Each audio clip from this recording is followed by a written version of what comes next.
Hey everyone, before we dive in, hit that subscribe button and turn on notifications so you never miss a story like this.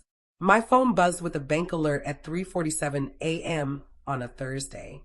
Big withdrawal from my company account ending in 4792. 50 grand. I bolted upright in bed, wide awake, glaring at the glow. My tech consulting firm's account hardly ever saw pulls over 5,000 bucks, and I sure hadn't okayed anything. By 3 a.m., I snatched my laptop and jumped into the online banking site for business. Sure enough, an electronic move of 50,000 from my main operating fund to some account I didn't know. The transfer used my legit business login details, but the destination? Thompson Builders LLC, a name that meant nothing to me. Yet a bad gut twist told me exactly who might have my banking info. My wife's dad, Richard Thompson, had been handling the books for my IT consulting outfit the last 6 months. He was a retired number cruncher who'd volunteered to manage the money side after my usual accountant relocated across the country. In that stretch, he'd had total entry to company accounts, logins, and all financial docs. I dialed the bank's fraud line right away and flagged the shady transfer. The rep verified it went through with valid online credentials, but to a payee not on my whitelist. Mr. Jenkins, this looks like an approved move from your firm to Thompson Builders LLC. Any ties to this company? None whatsoever. This is straight up theft. Reverse it now and lock the account. I'll mark it as possible fraud and put a hold on your funds. Swing by the branch first thing tomorrow to submit a full report and bring proof. As a cybersecurity expert focused on banking setups, I knew digital scams inside out and how to build ironclad proof. My whole company revolved around shielding businesses from this exact insider ripoff. I kept detailed tracking on every operation, with full audit records of who touched what and when. I fired up my company network logs and hit the jackpot. Richard's laptop connected to the banking site at 3:15 a.m. via my stored login. But he slipped up big time. He didn't realize my setup captured every key press and click on the network. Those logs revealed him heading to the transfer screen, punching in the routing for Thompson Builders LLC, and queuing up the $50,000 shift. He even dug through my records for current cash levels to figure out the max he could grab without me noticing right away. The killer proof came from my office security cams. Richard had a key to my home workspace since he dropped in twice weekly for bookkeeping. The footage captured him slipping in at 3:10 a.m., using my desktop to hit the banking portal and pull off the fake transfer. He obviously figured a dead-of-night job would buy him time before I caught on. Come morning, I showed up at the bank loaded with printed proof of the scam.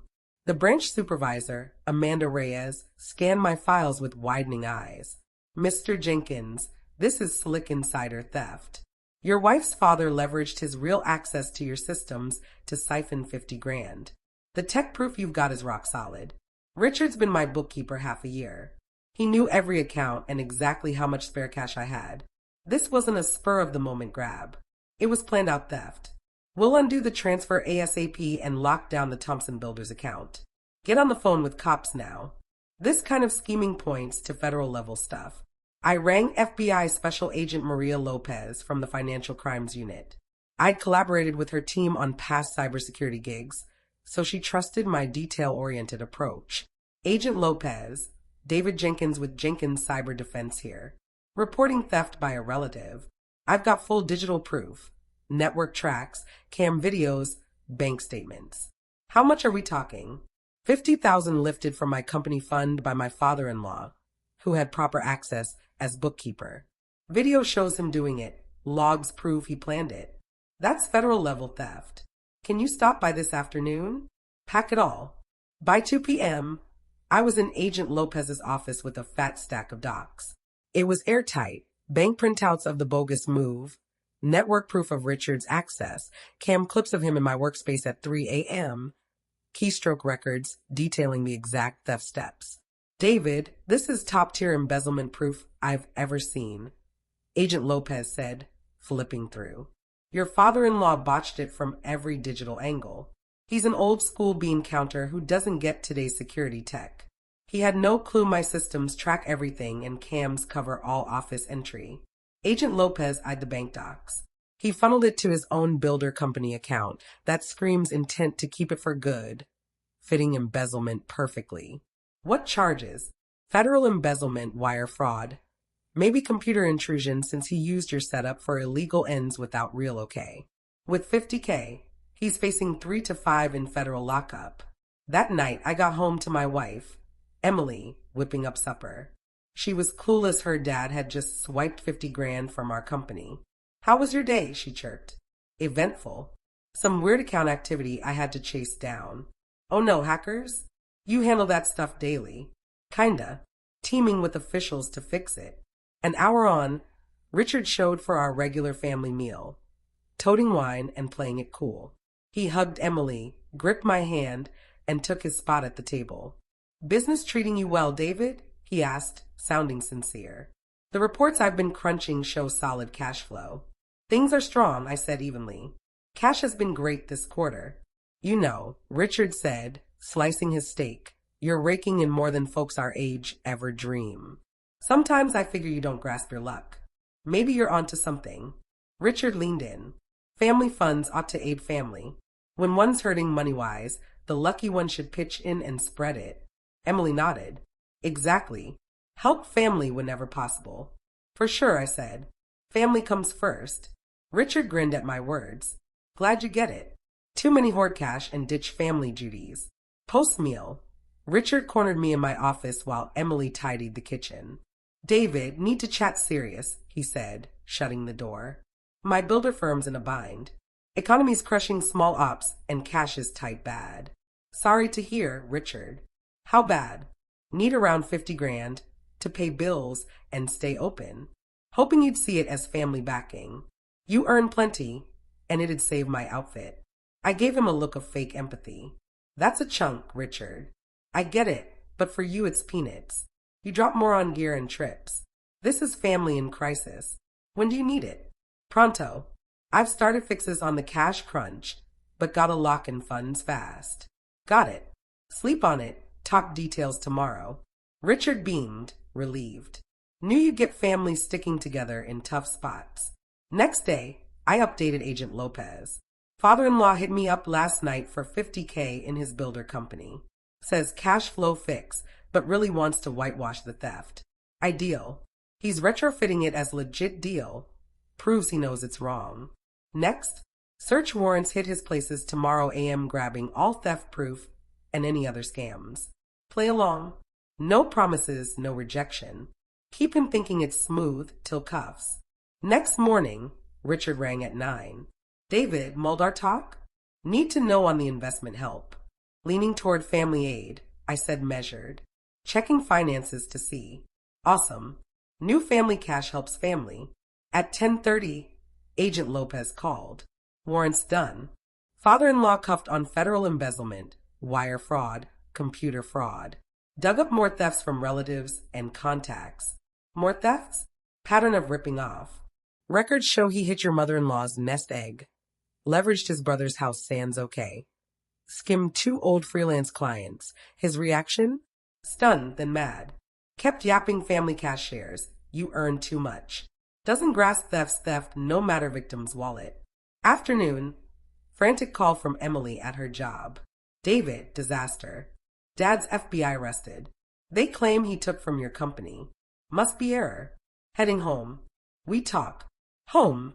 Emily sobbed at the kitchen table with her mom. Laura, equally wrecked. David, say it's mix-up, Laura begged. Agent said Robert took $50K from your firm. Impossible. I eased in, explaining soft. Richard used bookkeeper access to shift 50 grand to his builder account. Cam video of him in my office 3 a.m. doing it. Emily gaped. Video of Dad stealing? Yeah. Logs show weeks planning. Scoping my cash to max the hit. Why no heads up when it went down? Gathered proof. Looped in pros first. No accusations without certainty. Laura defended. Richard had never robbed family. Other reason. I laid out bank docs, video, digital trails. Undeniable. Emily crumpled, tears flowing. Can't believe Dad did this. We trusted him with finances. Worst coming, I said gentle. FBI uncovered thefts from you folks too. Mom's retirement, Uncle Tom's House Equity, past clients. Laura blanched.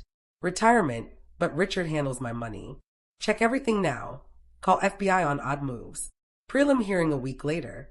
I testified on my proof, how Richard abused access for theft. Defense spun it as mix-up, advance on fees, but 3 a.m. sneak-in video and his chat admitting it wasn't his nuke that. Prosecutor rolled audio from home system. Family cash aids family. David earns excess anyway. Likely misses $50K from company. Judge unimpressed by excuses. Mr. Thompson, son-in-law's earnings aside, grabbing 50 grand sans okay is federal embezzlement. Bound over for trial. Embezzlement, wire fraud, computer fraud, elder abuse on Laura's account. Bail $75K. Unaffordable with frozen assets. In federal hold, family pushed to drop charges. Emily's brother, Alex, phoned David, wrecking family over cash. Dad aired, but federal prison's overkill. Alex, he stole 50 from my firm, mom's retirement. Not error, planned theft. But family, should have kept private, no FBI. No private fix. Federal crimes. Betrayed bookkeeper trust, hid funds for my business. Laura pleaded mercy. David, Robert's remorseful. Forgive family? Laura, he stole from you too. Retirement without ask. How forgive that? He's my husband. Stand by. Standing by isn't enabling crime or begging victims ignore felonies. 3 months on, facing proof pile and extra charges, Richard plea bargained. Guilty to embezzlement, wire fraud for 4 years federal, dropped others. Sentencing, he spoke, honor no wrong. Business woes led bad choices, hurt family, broke son-in-law trust. Looked at me, David, sorry. Betrayed you, took hard-earned cash.